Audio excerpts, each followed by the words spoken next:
tahad rohkem raha enda ellu või rohkem ajalist vabadust, nagu kõik meil siin grupis, siis kindlasti tasub neid videosi vaadata. Tere tulemast järgmisse kuu kokkuvõtte videosse. Seekord siis räägime sellest, kuidas läks Avoria Prime'i toodetel oktoobrikuus ja loomulikult, nagu tavaliselt, lõppeval ka kindlasti mõned head mõtted, nii et tasub see video kindlasti lõpuni vaadata. Kui sa juba seda video vaatad, siis pane kindlasti subscribe ja like, sellepärast et me teeme ka jooksvalt live kõnesid, kus on väga palju head ja kasulikku infot. Ehk siis tasub asjale silma peal hoida. Nii, hakkame siis pihta. Kõigepealt räägime robotitest. Kraitosel siis läks täitsa normaalselt. Minu enda konto tegi 1,95% kasvu oktoobrikuus, mis siis annab aasta algusest kuni praeguseks tootluseks kuskil 30,5%. Kraitos X tegi kuskil 1% kasvu, aga kuna septembris võttis siis kahjumit, siis hetkel on see Kraitos X'i konto veel miinuses. Flash tegi oktoobris tagasihoidlikud 1,48%, mis siis, kas oli siis märtsis või aprillis, kui ma selle konto käima panin, on praeguseks teinud kasvu kuskil 22% ja istub ka mingis siis jooksvas miinuses. Gearbox oli kõige suurem üllataja oktoobris, tegi 6,93% kasvu ja siis aprillist või märtsist, kui see konto sai käima pandud, on siis see konto teinud 49% kasvu, ehk siis 50% kasvu on praeguseks juba praktiliselt ees. Edasi läheme social tradinguga. Pean tõdema rõõmustades, et social tradingu läheb väga hästi, et need esimesed social tradingud, mis siin olid paar aastat tagasi, et nendega läks kahjuks kurvasti, aga nüüd ütleme niimoodi, et eelmise aasta lõpus, selle aasta algusest on social trading olnud väga hea.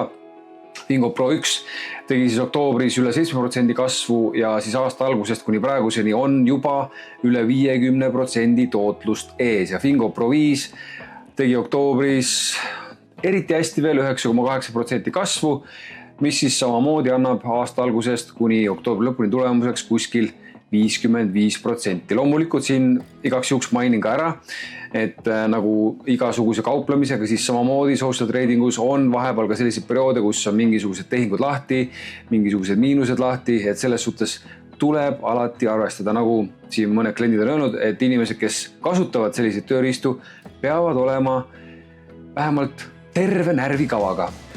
Edasi vaatame, kuidas läks Crypto Advantage'il, kuidas läks John Wick signaalidel ja samamoodi, kuidas läks Rideril.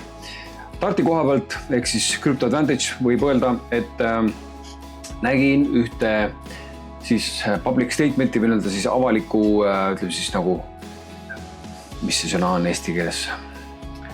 Pressiteadaanne, ütleme niimoodi. Kus siis oli juttu sellest, et käib kibe siis positsioonide tasakaalustatud sulgemine, ehk siis hinnamuutuste arvelt pannakse avatud nii-öelda kahjumis olevad tehingud kinni. Ja vaatame, kuidas need asjad edasi lähevad. Väga võimalik, et siin loodetavasti siis järgmise aasta jooksul need, kellel on kapital seal sees, siis saavad oma kapitali sinna kontole ilusti tagasi. Nii, kes kasutas John Wick signaale, siis kindlasti märkas seda, et signaalidega oli pahasti oktoobris, neid signaale väga ei tulnud ja need, mis tulid nagu näha, siis võttis natukene kahjumit lõppkokkuvõttes. Ja mis puudutab Riderit, siis Rideris samamoodi väga midagi toimunud, sellepärast et Rider siis lähtub John Wick signaalidest ja kuna sealt midagi tulemas ei olnud, siis ei saanud ka seal midagi väga toimuda. Loodame, et ka sinu kontol läks hästi ja kui ei läinud, siis ei tasu kindlasti pead nurgu lasta, sellepärast et see on ikkagi pikk mäng, siin me ei räägi kuudest või poolest aastast või isegi aastast, vaid pigem räägime ikkagi 5 aastast ja edasi, 5, 10, 15, 20, 30 aastat. Et kui võtta siia kõrvale The Medallion Fund, mis siis asutati 80-ndatel ja mis siis oli esimene selline suurem ja siis esimene tuntud, kindlasti oli neid privaatselt veel, aga selline, mille andmed siis ka olid avalikult olemas, vähemalt osaliselt. The Medallion Fund tegi aastas kuskil keskmiselt 60% tootlust ja seda läbi aastakümnete. Ma ei ole praegu vaatanud, kas see aasta tegutseb. Ma tean, et selle fondi looja Jim Simmons, kes oli siis tegelikult matemaatikaõpetaja kunagi 40-50 aastane, kuskil sinna vahemikku, ja otsustas, et hakkab siis kasutama enda teadmisi selleks, et turgudel raha teenida. kahjuks see fond, mida tema juhtis või mida ta siis Renaissance Technologies oli see ettevõte, mille ta asutas tol ajal, ei olnud avalik selles mõttes, et sinna ei saanud igaüks oma kapitali sisse panna, et see oli siis tema lähedastele, sõpradele, töökaaslastele mõeldud. Ja kuni siis tänase päevani on suutnud teha keskmiselt 60% aastas.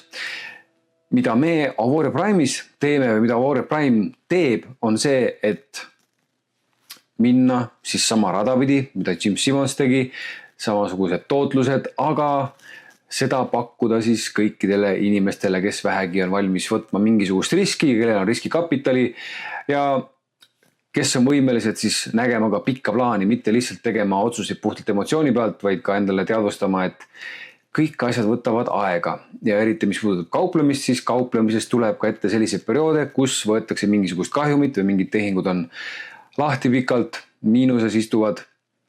See on lihtsalt osa sellest mängust, et kui inimene tahab kõrgemat tootlust, kui me räägime tootlustest, siis kui meie siis pensionisambad, näiteks LHV Indeksfond 2 on suutnud 4 aastaga teha siuke 40-50% kasvu, mis on väga tubli, mis on väga hea, siis kui me räägime nendest toodetest, mis meil siin on, siis on näha, et social trading, mida võiks nimetada tegelikult 4. pensionisambaks, on teinud see aasta juba üle 50% kasvu, ehk siis 4 aasta kasv 1 aastaga põhimõtteliselt.